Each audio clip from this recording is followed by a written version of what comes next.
My name is Margaret Maggie Sullivan, and for 73 years, my life has been stitched into the walls of a blue-shingled bungalow on Elmwood Lane. It was the place where love lived, where my late husband, Robert, and I built our forever. Every creak in the floorboards sang a familiar tune, and every sunbeam on the hardwood reminded me of the warmth he once brought into my life. That house wasn't just a building, it was the scrapbook of my soul. But my health has never been strong, and last fall, pneumonia struck me down harder than ever before. I spent weeks in the hospital, drifting in and out of feverish sleep. My only child, Jonathan, my Johnny, stepped in to handle everything. He was 48 now, a serious, sharp financial advisor with neatly combed hair and a firm voice. He managed the doctors, the schedules, the medications, every detail. And in that chaos, I felt a deep, motherly gratitude. When your child takes the helm, the world feels less frightening. One afternoon, as my strength finally began returning, Jonathan sat beside my bed wearing a heavy, unreadable expression. His seriousness filled the room before he even spoke. "Mom," he began softly, "the bills from this day are astronomical. Insurance is covering only part of it. I've looked at the numbers. We need to sell the bungalow," he continued. "It's a financial drain and the stairs are dangerous for you now. You'll move in with me. It's the only practical solution." His words struck like ice water pouring down my spine. Sell the bungalow, sell the heart of my life. It felt like being asked to auction off my own heartbeat. "Johnny, that house is all I have left of your father," I whispered, barely holding my voice steady. "Dad wouldn't want you to struggle," he replied, strangely cold. "Memories aren't in the walls, they're in here." He tapped his chest. "This is for the best."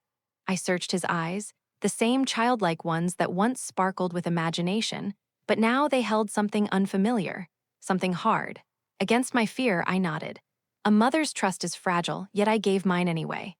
When I was released, he brought me straight to his modern, spotless townhouse. Everything felt cold, metallic, and unfamiliar. He mentioned casually that he'd already started the process with a realtor. A few days later, he walked in holding a bottle of wine and announced, "It's done, Mom. The bungalow is sold. You don't need to worry anymore." His smile was proud, mine was forced. The truth came crashing down on a quiet Tuesday.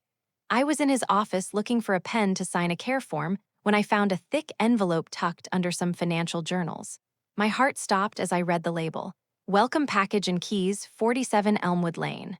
My home, my address, my life. I tore the envelope open with trembling fingers. Inside were 2 brass keys and a handwritten note. "Thank you, Jonathan, for facilitating the sale of your mother's beloved home. We promise to love it as she did." I gasped for air. He had sold it, truly sold it. But how? The deed was in my name, locked away, or so I believed. Then, a memory surfaced from decades ago. After Robert's passing, I had shown Jonathan a secret. My simple silver locket with a hidden compartment where I had once kept a spare house key for emergencies. My hands trembled as I opened the locket now. The hidden compartment clicked, and inside was not a key, but a tiny laminated copy of the property deed, naming me as the sole owner. I had forgotten I'd tucked it there for protection.